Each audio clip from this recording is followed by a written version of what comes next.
కుటుంబానికి తనకు మధ్య ఉన్నది ఆస్తి తగాదాలు కాదని సినీ నటుడు మంచు మనోజ్ స్పష్టం చేశారు.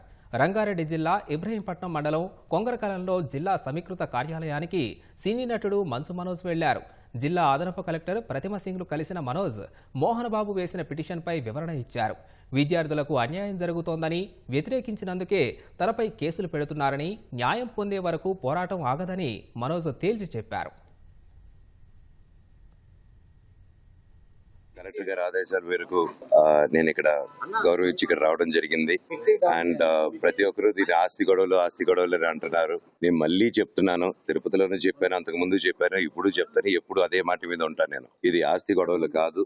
ఏదైతే క్యాంపస్ లో జరుగుతుంది, ట్రస్ట్ లోను ఆ సొసైటీలోను జరుగుతున్న విషయాలు అంటే స్టూడెంట్స్ కి ఇబ్బంది కలిగేది, ఈ హాస్టల్స్ వల్ల ఇబ్బంది కలిగేది, ప్రైవేట్ హాస్టల్కి జరిగే దౌర్జన్యాలు, ఇవన్నీ నేను అడిగేదానికి క్యాంపస్ లో ఉన్న ఎగ్జిక్యూటివ్ డైరెక్టర్ ని అండ్ ట్విట్టర్ ద్వారా అడిగాను, పర్సనల్ గా మెసేజ్లు చేశాను.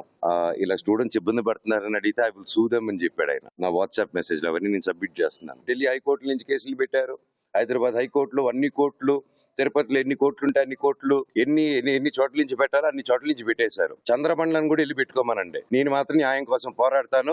ఎవరిని వదిలేదే లేదు, సమస్య లేదు. కూర్చొని మాట్లాడేంత వరకు సినిమా తీస్తున్నారు, దానికి 200 కోట్లు ఖర్చు పెడుతున్నారు, అది ఎక్కడి నుంచి వస్తుందని కూడా తెలియట్లేదు. So these are all my questions. And ఇది ఎలాగా అనేది మీరు చెప్తే ఒకరిని నిలబెట్టేదానికి ఇంతమంది స్టూడెంట్స్ ని, ఇంతమంది లోకల్ విలేజర్స్ ని వాళ్ళ కష్టాన్ని మీద కొడతాం అనుకుంటే మాత్రం ఇది చాలా కరెక్ట్ కాదు. మెజిస్ట్రేట్ గారికి ఇదే చెప్పాను.